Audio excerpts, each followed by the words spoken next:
voilà donc Salma comme niñ la ko waxee woon sànq le président Doudou Wade moom moo nekk suñu plateau dañuy wëy rek ak moom waxtaan bi comme ni ma ko waxee sànq yéen a ngi koy def musicalement ñun nag dañuy waxtaanee lépp lu jëm ci wàllu politique président Doudou Wade nu mu dundee at mi politiquement waaye parti bi nga xam ne moo di parti démocratique sénégalais loolu lépp ci kanam dinañ ci ñëw ak moom bon Pape Cheikh. waaw Doudou Wade nga wax ci sama carrière journaliste bu gàtt. jàpp naa ni ñi gën a yomb a interviewé. ci ñi ma jàkkaar lool ci personnalité politique yu Sénégal. Abdoulaye Wade laa si wax parce que moom du daw question loo ko laaj dina la tontu. te du reformuler question l' essentiel mooy bu question ba gudd. parce que ba waxee ñetti moom mu këf ko. ki ci gën a compliqué laaj ay question Doudou Wade la. parce que moom day bëgg nga précis le plus possible. day bëgg nga ñeme li ngay laaj. et puis yenn saa yi day juger sa question. kon dama lay bàyyi nga commencé ak moom man du ma commencé ak moom yow yaa koy commencé ak moom. waaw le président Doudou Wade comme ni nga ko waxee ñun tam suñu carrière bien vrai que dañuy doog a door mais am nañu une petite expérience boo xam ne ak moom président Doudou Wade maa ngi lay nuyu. waaw maa ngi leen di fay yéen yëpp. di nuyu seen télévision waa seen TV di nuyu Salma bi nga doon waxal léegi te gisuma ko. mais di nuyu aussi techniciens yi nga xam ne ñoom laa fekk. D'abord bi ma ñëwee nii rek je l'avoue que j'ai été émerveillé par le dispositif matériel bi fu nekk moonte moom loolu yàlla na wuyu émission bi. noo traversé 2016 politiquement parlant comme ni ko. waaw Amina waxee léegi. 2016 daal bu fekkee ne dama war a seet li fi am yëpp dinaa ci jàpp ñaar wala ñetti mbir. yoo xam ne ci man ci li ci ëpp importance ci la bokk.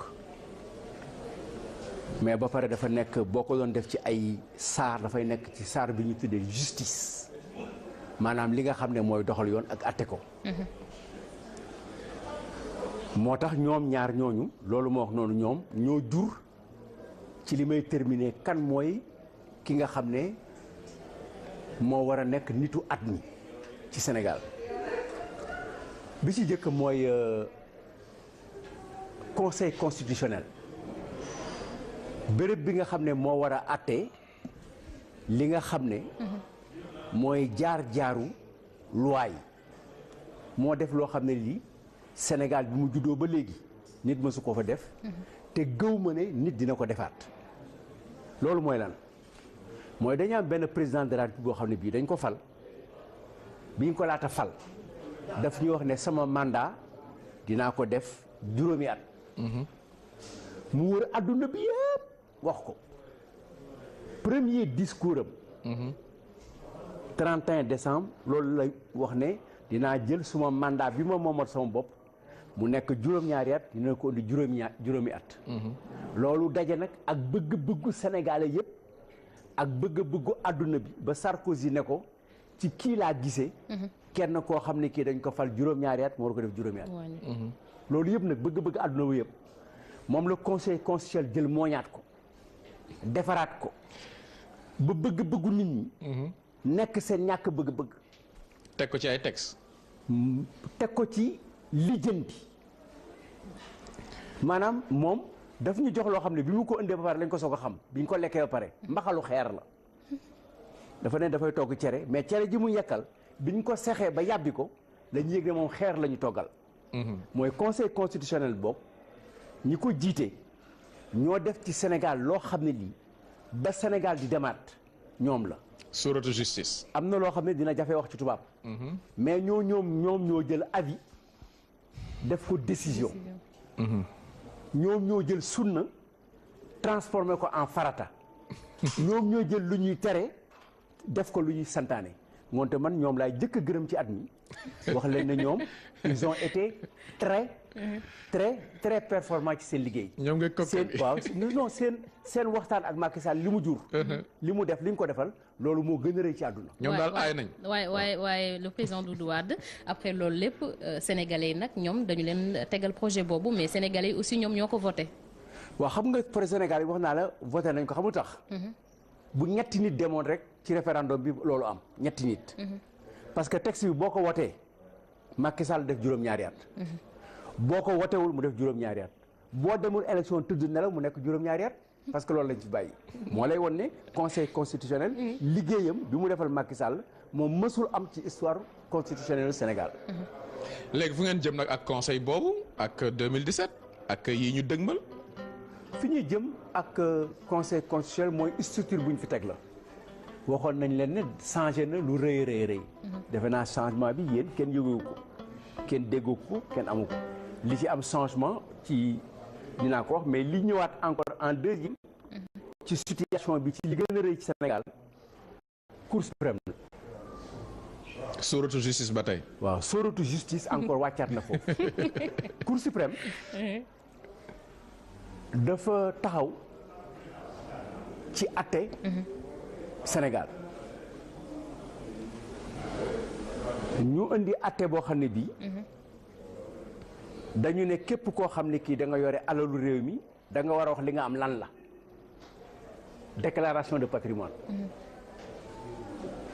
mu am OFNAC ku tudd Nafi Ngom Keïta dem ne directeur bi da nga bokk ci ñi nga xam ne dañu war a def seen déclaration de patrimoine mu ne bu leen ma ko laaj parce que boo leen ma laaj du ma ko def man loi du dal sama kaw man maay loi Nafi Ngom dem seeti Macky Sall Macky Sall ne ko wax naa la na nga bàyyi samay ñoñ samay xarit ak samay mbokk bu leen laal foofu tamit ñu def benn commune ba ki ñu yaakaaroon ne ko yaay xeex ger ba teg ko fi ñu dàq ko.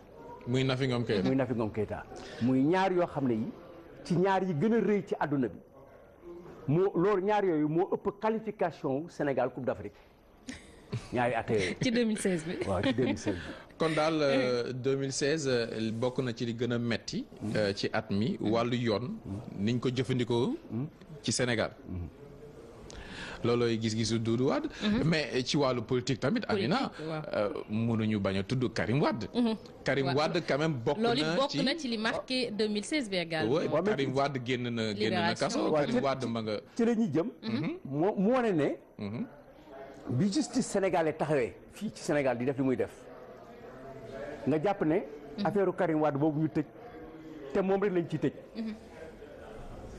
te duñu ci tëj keneen te duñ ci atte keneen te képp kuñ ci waroon atte boo demee ci Macky Sall denc nañ la nëbb nañ la loolu c'est pas la peine ma ci sori mais war na jàpp ne aussi ci Sénégal ci sunu justice chaque fois que ñu jël atte Karim Wade yóbbu ko feneen muy CEDEAO muy Monaco muy Paris gagné nañu procès yooyu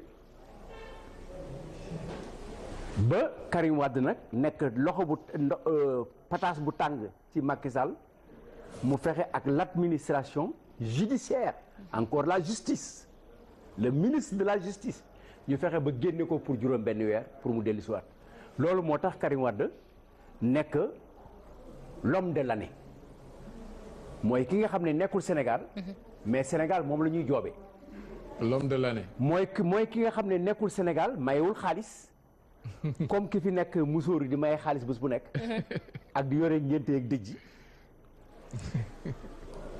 nekk war a nekk meilleure femme de l'année moom mu nekk meilleure de l'année mooy ñi nekk Sénégal yëpp. waa leeral de moom lañu taf nañ ko en tout cas fépp ne moom mooy.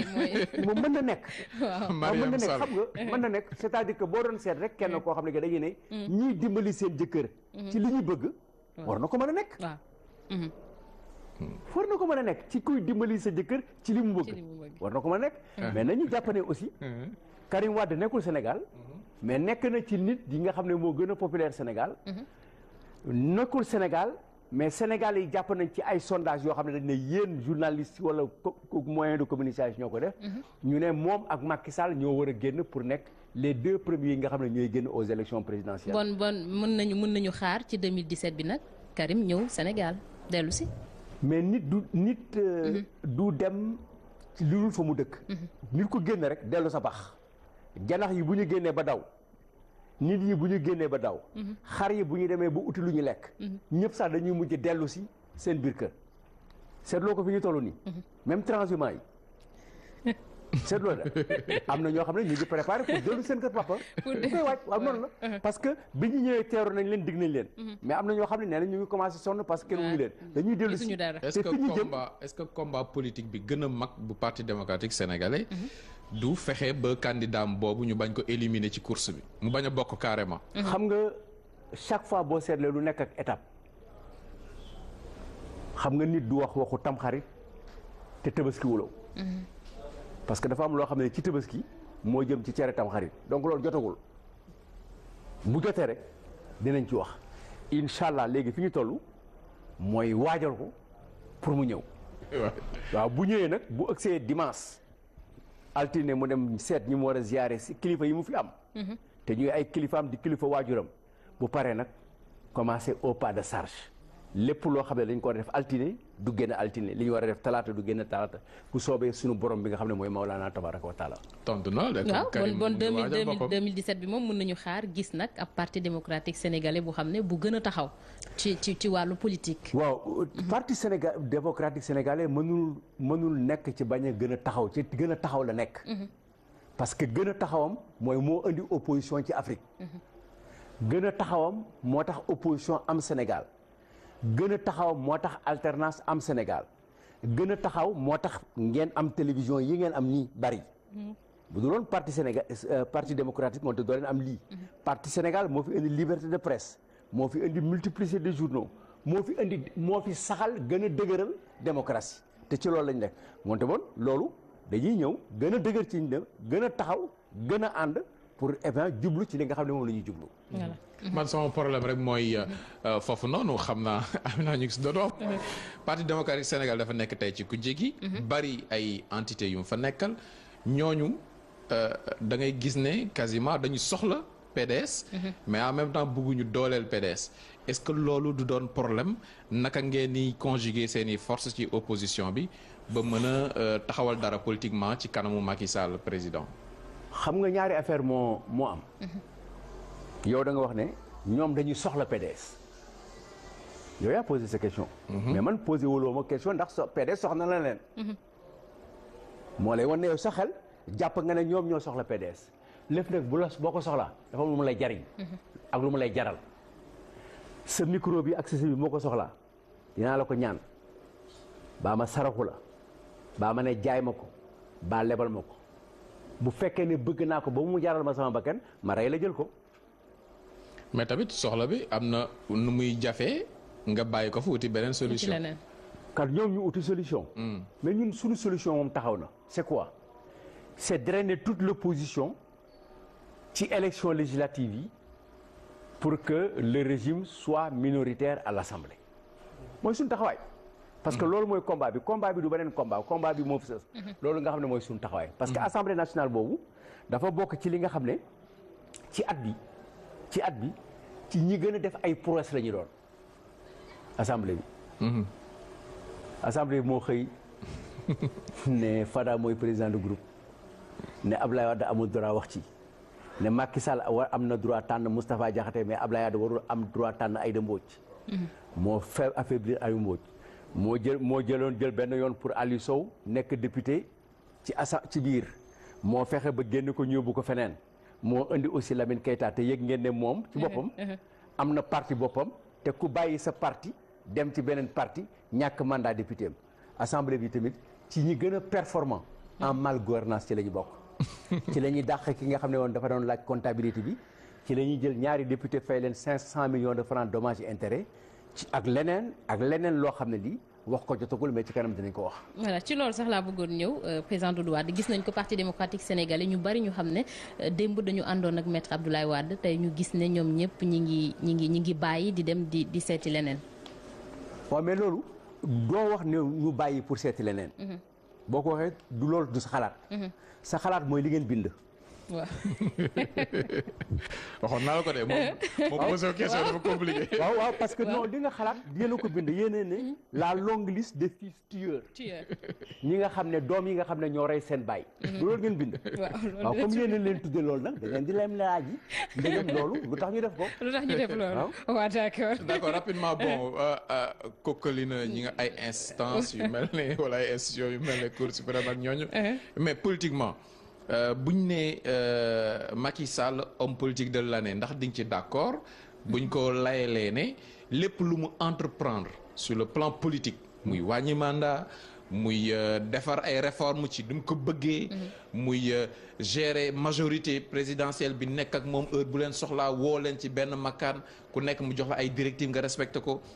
muy contrôler li nga xamante ni moom mooy opposition bi nekk ci kanamam est-ce que Macky Sall du homme politique de l'année au Sénégal.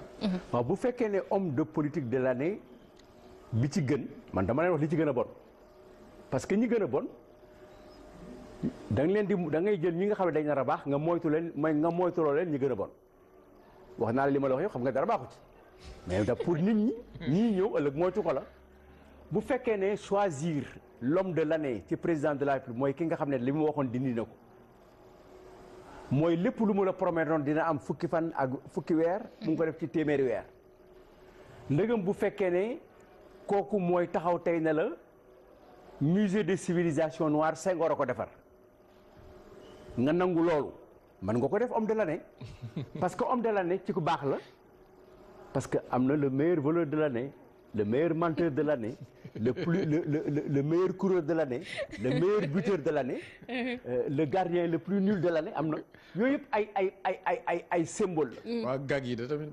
waaw donc loolu. spécialiste gag yi Sen TV. waaw da ngeen koy génne léegi nii ci kanam tuuti tey. da ngeen génne benn affaire bu Ahmed Aïdara def wala keneen.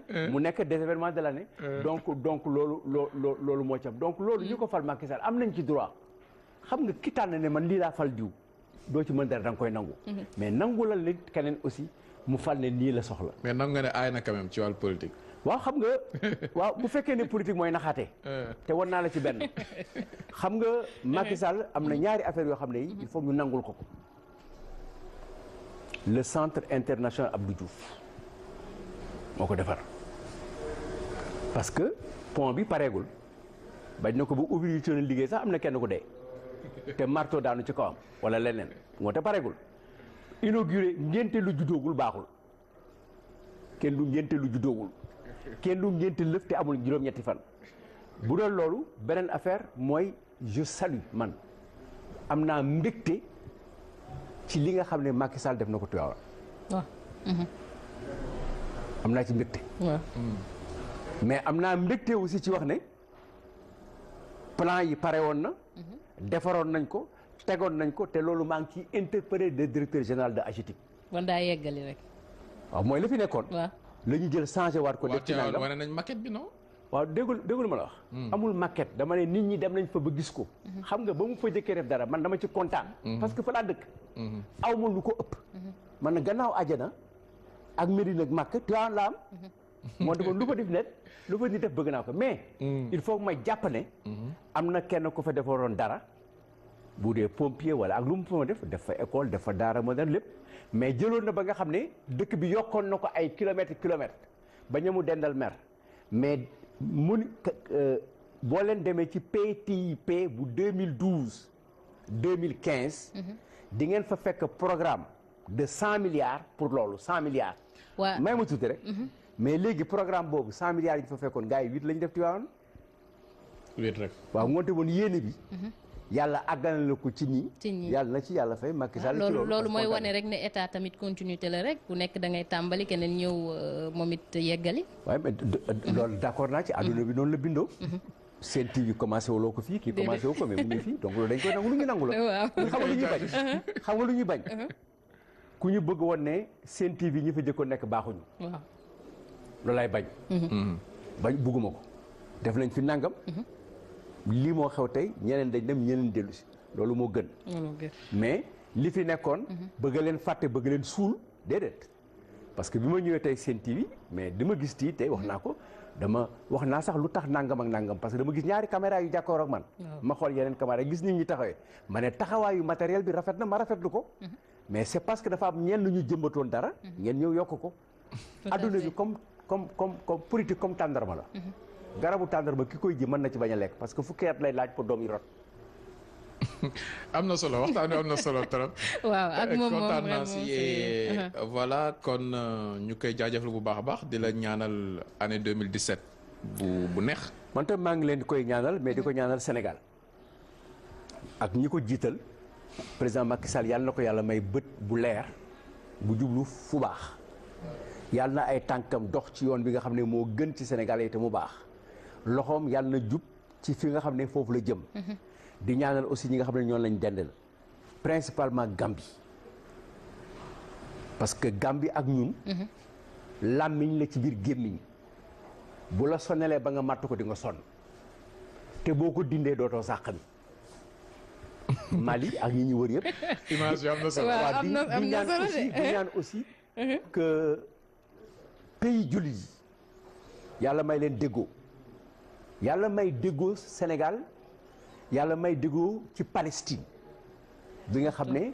résolution 2334 génn na te Sénégal présenté na ko dañ ci rafetlu.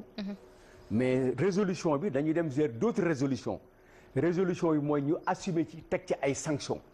deful nga nangam baaxul yàlla na ko yàlla def yàlla na yàlla def que Sénégal ci àdduna bi. am taxawaay bi nga xam ne moo gën a taxaw rafet ci taxawaay yi. te di ñaanal sunu ñu jubboo ak sunu mbokku chrétiens yi nga xam ne ñoo nekk suñu réew te ñu bokk benn place. yàlla na yàlla dëgëral Sénégal dëgëral àdduna bi yëpp ci mu nekk àdduna wu jàmm loolu daal laay ñaan te yàlla di ñaanal. autorités religieuses yi.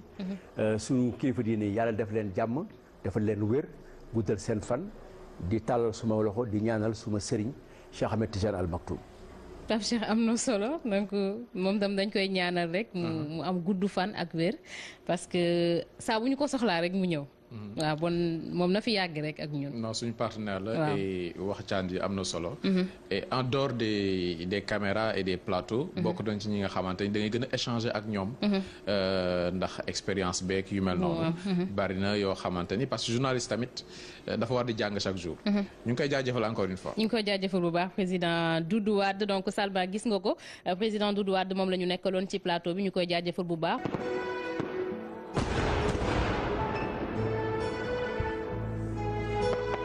ñëwaat nañ comme niñ la ko waxee woon sànq Thierno Bocoum moom moo nekk ak ñun fii ci plateau bi Thierno Bocoum nuyu naa la. maa ngi lay fay bu baax. yaa ngi ci jàmm. xam na ci affaire beauté. Pape da ngay tooñ quoi. non Playboy nga xam nga maa ngi leen di nuyu bu baax di am mbégte lool si invitation bi. di profiter occasion bi rek souhaiter une bonne et heureuse année 2017. téléspectatrices ak téléspectateurs yu Sen TV ak aussi ñuy liggéey Sen TV yëpp.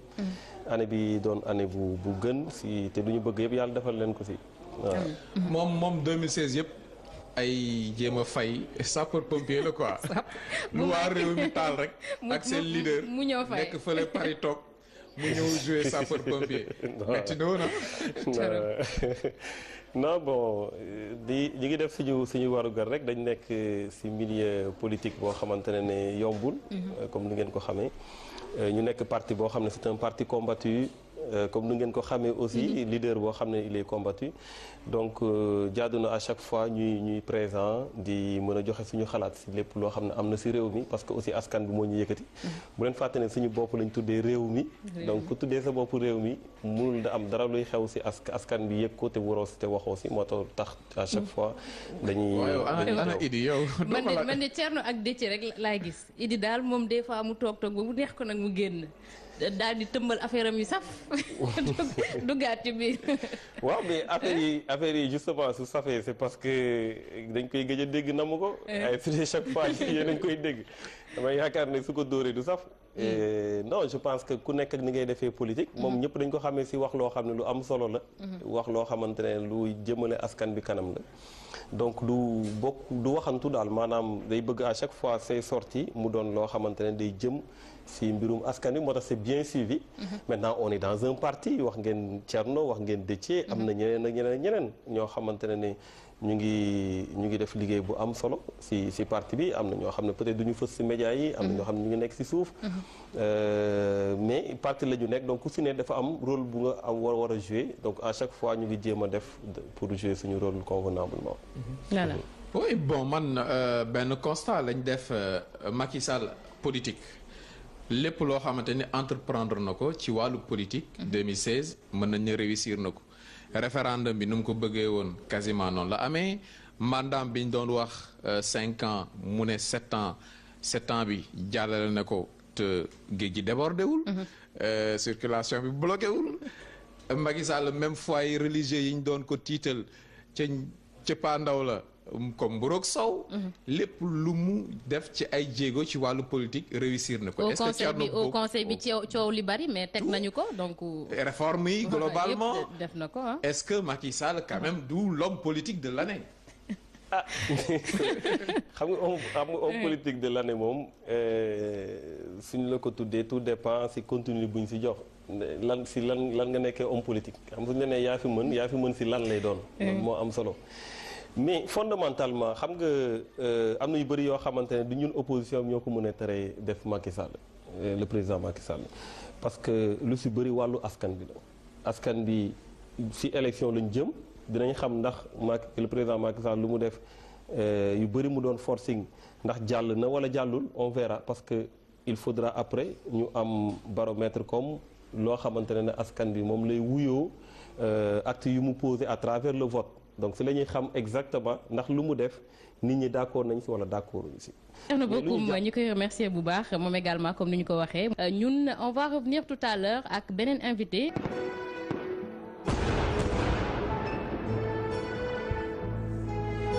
donc ñun ñoo ngi fii comme ni ma la ko waxee woon sànq ak Mamour Cissé bu PSD jant bi waaye nag moom dafa sopp Alassane Mbaye moom dafa sopp Alassane Mbaye donc xam naa 31 décembre ak premier bi yëpp du dem fenn mais dina toog ci télé bi mu jàkkaarloog Alassane mu seetaan ko à Pape Cheikh moom na. waaw Mamour moom. Mamour waaw mais tamit Serigne la de attention. waaw mais mënu ñàkk nag mais sopp na Alassane. oui bon c'est normal. c'est normal yenn saa yi bu ma koy cokkaas du ma ko wax Mamour dama naan Mamour. si bu ko defee mu reetaan. et c'est un nom chargé. moom xam na si dara. xam nga Cissé moom ay Serigne la après nag dañoo dem wuti xaalis. waaw bàyyi place bi ñoom Mbàkke si yooyu. jël ko quoi daal di jël place ay Serigne lañu de. waaw Alassane sa waa ji moom moo nekk ci Alima de. ah bon waaw ma nga ci Alima. ma nga ci Alima. kon nag dinañ ko seetaan incha allah demain ba nelaw. ayca noonu lay demee. waaw mais 2016 bi année bu tranquille ci opérateur économique bu mel ne Mamour Cissé. année tranquille parce que le Sénégal une terre d'opportunité pour les opérateurs économiques non. ah oui a priori normalement. loolu moo war a am mais bon gërëm déjà Sénégalais yi ndokkeel leen ci. mujjub at bi ñaanal leen yàlla baaw li ñu koy wax wërsëg beeg teraanga beeg yëpp am fi loolu su passé li ñuy ñaan effectivement mooy que koom-koom bi ñu suuxat ko waaye j'ai comme l'impression que communication bi moo ëpp jëf ci parce que soo doxee dégg li Sénégalais di wax gisaguñu seen bopp ci carrément sur le panier de la ménagère gisuñu seen bopp. ci activité économique bi. activité économique bi sooxe na ci ay ponk yu am solo.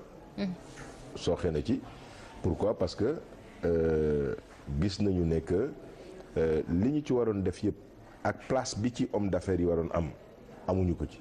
heureusement que démb maa ngi dégg président de la République instruire son premier ministre. avec diligence.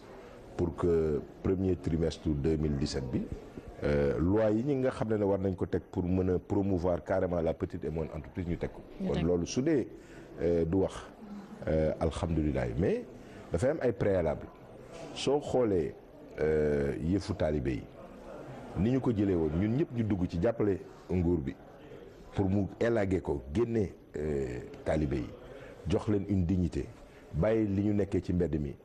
mais soo xoolee tey la ñuy interdiroon mais tey la wàllu gën a ay kon yooyu su yàqu rigueur daal moo si manqué. loolu mooy suñu problème mu mel ni Sénégal tout le temps day battre record bi ci wàllu ay loi jëm ci loi anti-tabac jël loi jëm ci plastique yi sachet yi loi ba léegi xoolal loolu dañuy wax rek mu mel ni du am suite. voilà malheureusement loolu daal mooy cat li et ñuy ñaan yàlla di ñaan président de la République pour que vraiment diligence am ak célérité ci mesures yu ñuy annoncé mais vraiment man je reste sur ma faim bi ma gisee yëfu taalibe yi.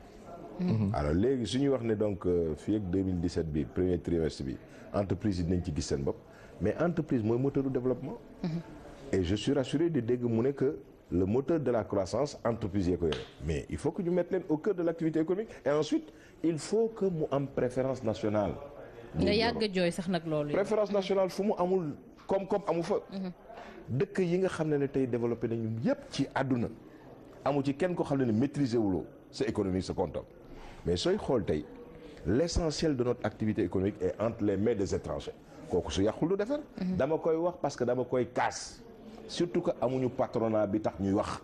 suñu patronat voyage nañ fi nekkee. ci lan nga leen patronat boobu tamit même di la waaw léegi loolu est-ce que entreprise li nga xamante ni ñoo nekk Sénégal ñu ngi koy wax yow yaa ngi koy wax. mais tamit ni ñuy waxee uuti nu mu la gisee la lay ëwalee est-ce que fees ngeen place bi pour ñu jox leen marché yi.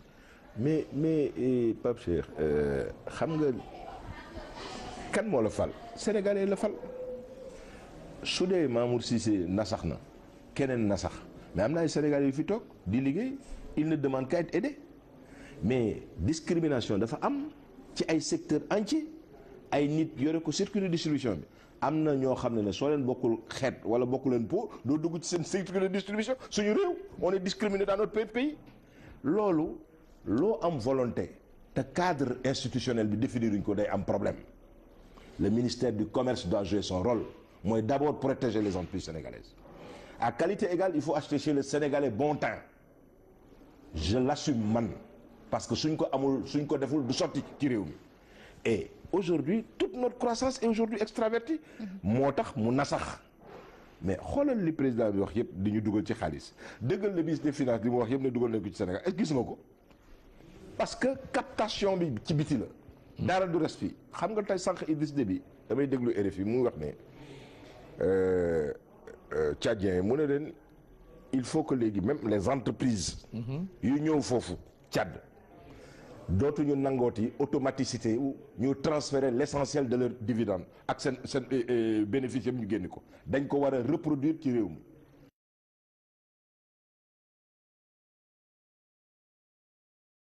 c'était pas une bonne solution secteur stratégique la parce que bras armé wu état bi la pour mën intervenir dans le monde rural ce qui est en train d'être fait tey dans le monde rural est extraordinaire am nañu tey 950 000 tonnes de paddy mais je dis bravo pour le gouvernement du Sénégal c'est dommage temps bi dafa gaaw mais dafa am benn fait politique boo xamante ni quand même tax nañu tudd Mamour Cissé tudd naa ko lu bari ci samay plateau ak yeneen i homme politique ok li Doudou Wade doon wax sànq poste député Assemblée nationale bon tuuram ñëw mu ne ok man mënuma ko jël parce que comme bokkatuma Parti démocratique sénégalais du ma ko jël mais quand même li ñu leen di sànni xeer bari na ñoom politique yi mais boobu surprise agréable lañ ko mën a tuddee wala bon li ma doon wax sànq si c'est la sant kon Serigne nag nga wax nag xam nga nag si laa nga sant yow war nga ma xam am na loo xam ne ci loolu nañu mën a den xëj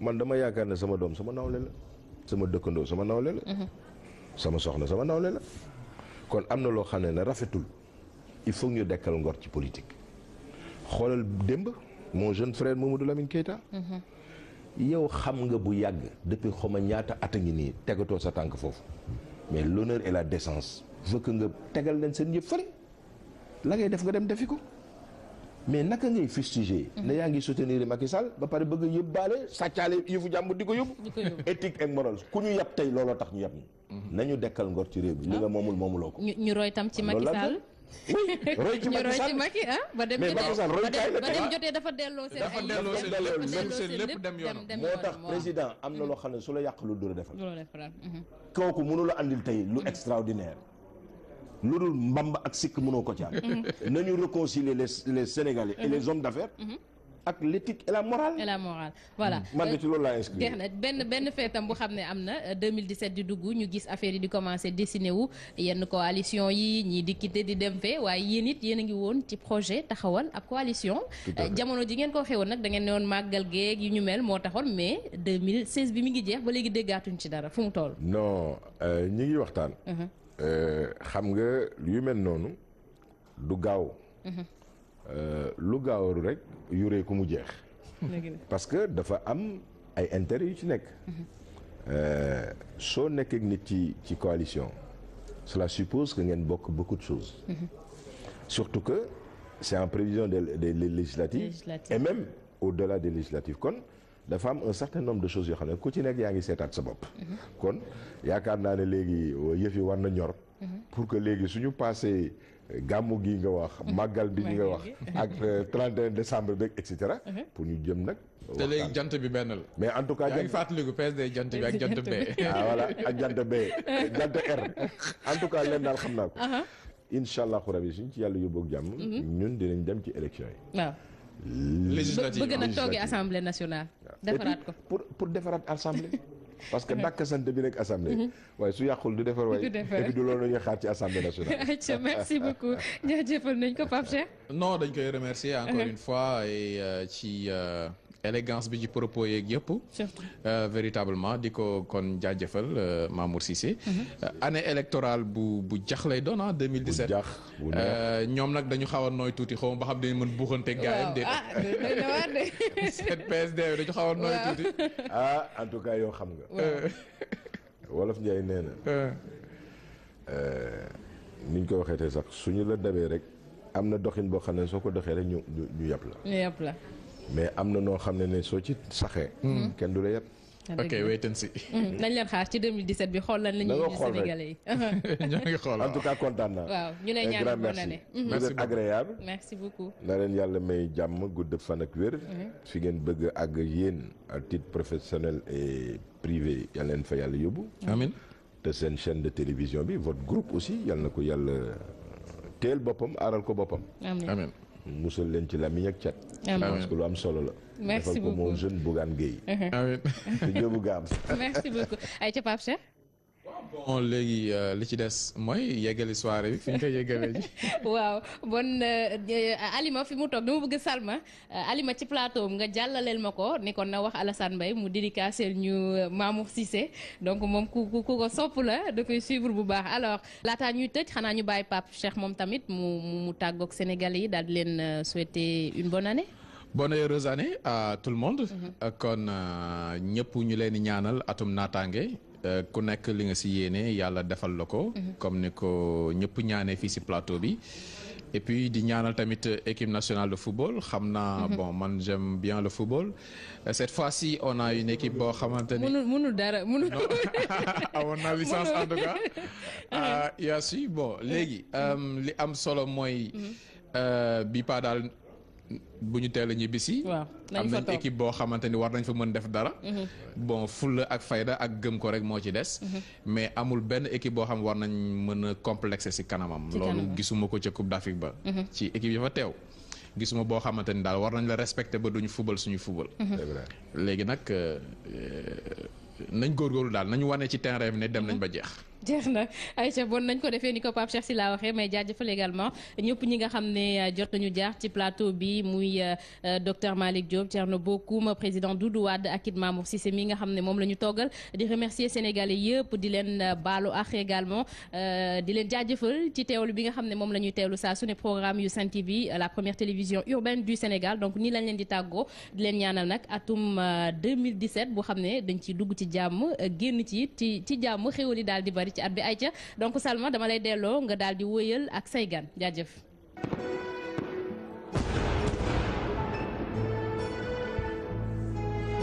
di remercier ki nga xamante ne moom mooy Viviane ci li nga xamante ne moom mooy ñaan yi normal na bu année bi di jeex ñu daal di def ay vœux jëmale ko ci yéen ndax nag ñun yéene suñu ay xarit ni ñu leen ko waxee di remercier Wally Ballago Seck ci déplacement bi di remercier également suñu maman Sadia fi mu nekk nii nag dañuy delluwaat fi nga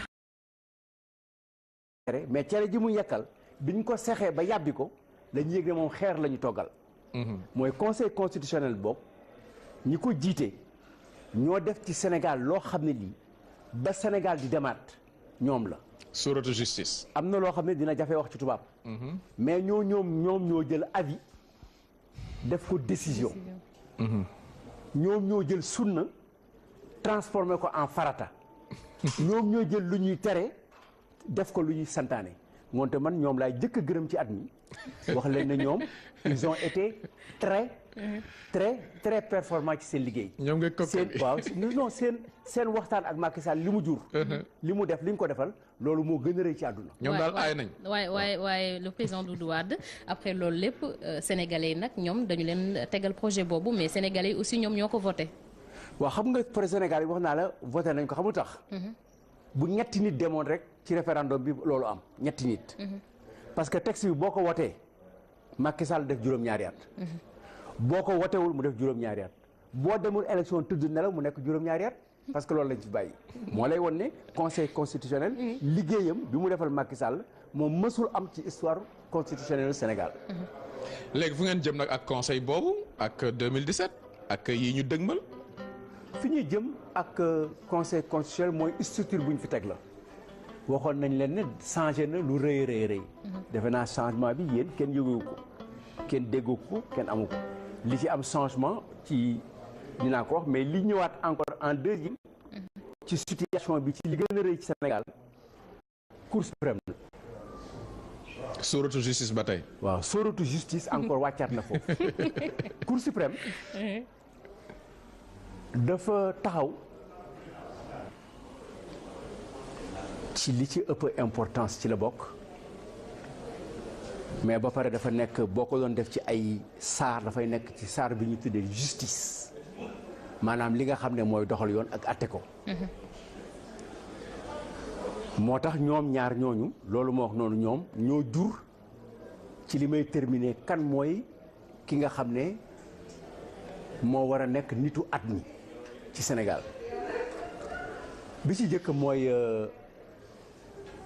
conseil constitutionnel béréb bi nga xam ne moo war a àtte li nga xam ne mooy jaar-jaaru loi yi moo def loo xam ne lii Sénégal bi mu juddoo ba léegi nit mësu ko fa def te gëw ma ne nit dina ko defaat loolu mooy lan mooy dañu am benn président de la République boo xam ne bii dañ ko fal bi ñu ko laata fal daf ñuy wax ne sama mandat dinaa ko def juróomi at.